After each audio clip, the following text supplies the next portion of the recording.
ආයුබෝවන් වණැක්කම් සිංහල භාෂාව මව් භාෂාව ලෙස කතා කරන ඔබට දෙමළ භාෂාව මුල සිට සරලව ඉගෙන ගන්න ඕනද?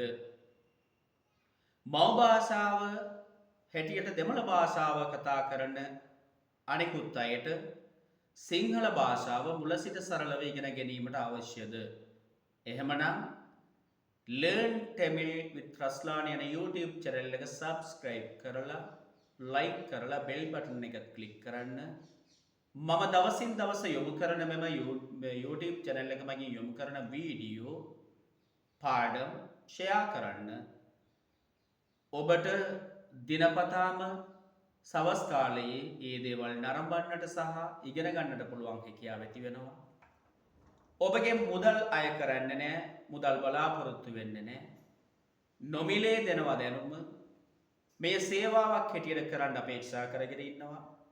ඔබ වෙනුවෙන් කාල වේලාව වෙන් කරගෙන මෙවැනි දේවල් නිර්මාණය කරලා ඔබට යොමු කරනවා.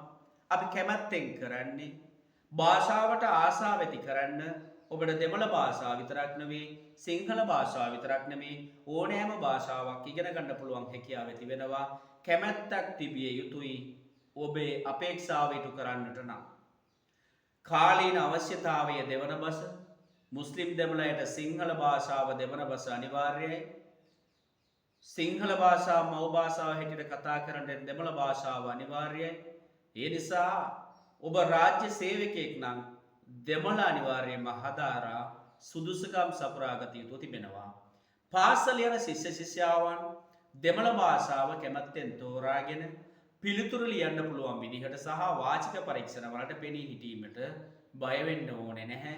මෙම channel එක follow කරන්න. ඔබට අනිවාර්යයෙන්ම ඉගෙන ගත යුතු බොහෝ දේවල් ඉගෙන ගන්නට පුළුවන්. අපි නොමිලේ ලබා දෙන මේ දේවල් ලබා ගන්න පුළුවන් විදිහට ඔබට ලැබීමක් තියෙන්න ඕනේ.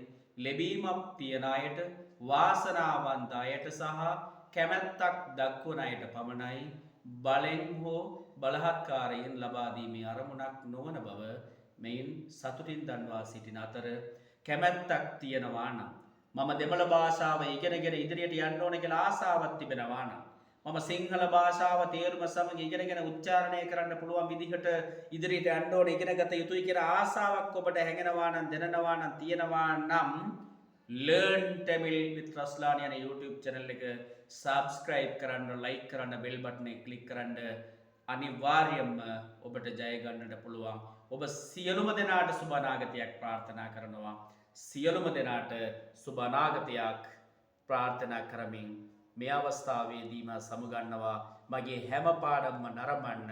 ඔබට අනිවාර්යයෙන්ම රජයේ සේවකයෙක් හැටියට හෝ පාසල් ශිෂ්‍යයෙක් හෝ ශිෂ්‍යාවක් හැටියට සමත් වෙන්න පුළුවන් විදිහට අපි පාඩම් උගන්වනවා. සියලුම දෙනාට සුබ අනාගතයක්.